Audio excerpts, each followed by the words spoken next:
Not all engineers are built the same. I recall when I discovered an engineer can have 10 or even 20 years experience and not be qualified to get a job as an engineer. And because of this weird fact, an entry level engineer could be more qualified for a job than a senior engineer. For instance, some engineers have never touched a servo or never worked with robots and maybe may have never even wired a panel. And yet another might be weak in troubleshooting. I'm not saying they're not good engineers. It's all because in the automation engineering field, success doesn't rely only on one skill often.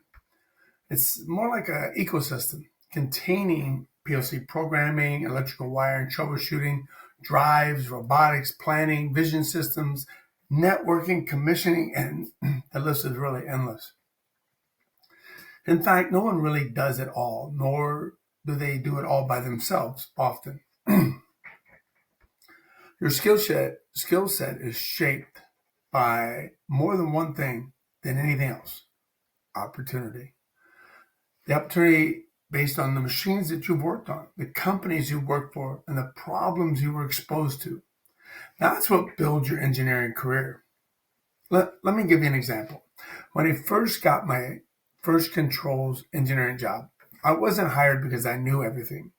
I got in because I could be just enough to be useful. Okay, I knew just enough to be useful. But once I was there, I ran into something I didn't know at all: electrical CAD drawings. My boss, he didn't want to learn how to do that. I know, but believe it or not, he just didn't want to have to do it. And nobody else was using CAD to create these prints. They were using, believe it or not, the printer paper, 8 by 11, a pencil, and a ruler. And that's how they were drawing prints for a 60 to 100,000, $120,000 machine. So I had to figure AutoCAD out. And I taught myself, not because I wanted to specialize in drawings, but because the opportunity was there.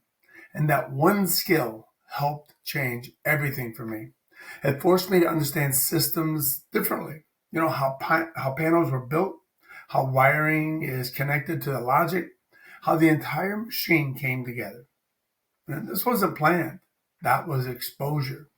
So when people talk about skill and automation engineering, that's not really the right way to think about it. It's really more about the stages of exposure. Let me break that down. At the beginning, you're learning the fundamentals, basic PLC logic, inputs and outputs, how to follow existing programs, maybe even some small edits. Everything feels new. Confidence might be a little low, and you're just trying to figure out what's going on. Then you move into the next stage. Now you're starting to understand systems. You can troubleshoot some basic issues. You can move around in the program. You can start to see how the machine actually works. Now you're not just looking at code anymore. You're actually starting to see behavior. Then you hit another turning point and you start thinking at the system level. You understand how things interact. A drive affects motion, a sensor affects sequence, logic affects throughput. You can walk up to a machine and start, kind of building a mental model. And you can generally do that pretty quickly. After that, most engineers go deep somewhere. Not everywhere, somewhere. Maybe drives, maybe robotics, maybe high speed conveyors, maybe vision systems. Over time, you start to become really strong in a specific area. And eventually, at the highest level, you're not thinking in parts anymore. You're thinking of systems.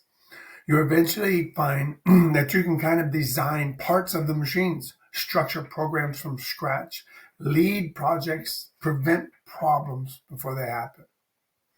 But here's the key: no one follows the same path. Two engineers with the same number of years often look completely different in skill because they had different exposures. And this is where most beginners get it wrong. They think they need to learn everything to get started. You don't. The fastest way in this field is to focus on one skill: PLC programming, electrical wiring, troubleshooting, drives. Pick one and get very good and become useful with that skill. That's where you get your foot in the door. Then once you're in, then you expand. You should first build your fundamentals, then learn how systems actually work.